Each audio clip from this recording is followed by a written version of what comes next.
Bonjour, aujourd'hui Entre nous vous accueille sous un soleil radieux devant la maison de quartier Fernand Texier à Saint-Martin-d'Hères pour vous raconter la belle histoire du four solaire, une histoire de participatif, de collectif et de lien social comme on les aime dans Entre nous. Fièrement campé sur ses pieds, le four solaire se réchauffe. Le soleil a été convoqué, les habitants du quartier aussi. Depuis 11 h ce matin, un pain, un gâteau ont commencé à cuire tout doucement, 110 degrés. Grégory, qui coordonne le projet, s'active sous l'œil de Charlie, le prof de génie thermique, grand spécialiste d'énergie renouvelable. C'est lui qui a coaché les étudiants qui ont mis au point ce prototype. Sera motorisé, est motorisé. Le four, je dirais qu'il sera constitué en 3 parties, pour résumer.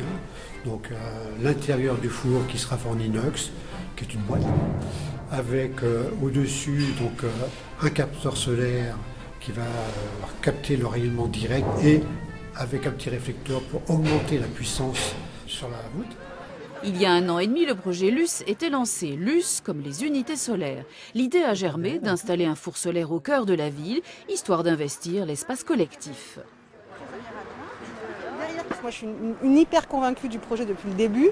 Et en plus, je pense que le fait que ce soit un outil collectif qui puisse fonctionner sur le quartier, vous avez vu la dimension, on peut cuire quand même plusieurs pains en même temps, plusieurs gâteaux en même temps. Ça va être un outil vraiment convivial, un outil festif pour les habitants du quartier, pour les associations.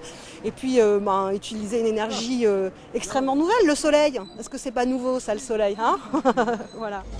Au début, on s'est réunis entre nous.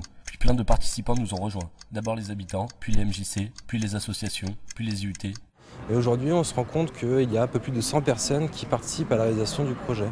Donc on voit que c'est un projet qui est fédérateur, qui permet aussi bien aux étudiants, aux animateurs, aux habitants, aux agents élus municipaux de travailler collectivement sur un projet commun.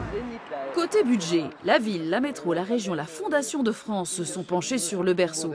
Mais il reste encore 12 000 € pour finaliser la construction de 2 fours solaires et de leur écrin, c'est-à-dire leur abri définitif. Regardez, ça fume! Ça sent bon, hein, derrière. Il est un peu plus de 14 h et les choses se précisent. Comme ça, on peut Ah ouais, refermer. c'est bon, hein? Ouais, regarde comme c'est moelleux et On va tout. t'en prendre, ça te fera de la place. Bah, allez-y, ouais. Alors, qu'est-ce que t'as mis, tiens? J'ai mis beaucoup d'amour. Pour goûter le moelleux au citron de Grégory, rendez-vous le 23 mai pour l'inauguration du four solaire. Ce jour-là, on vous promet beaucoup d'amour et 200 degrés si le soleil est de la partie.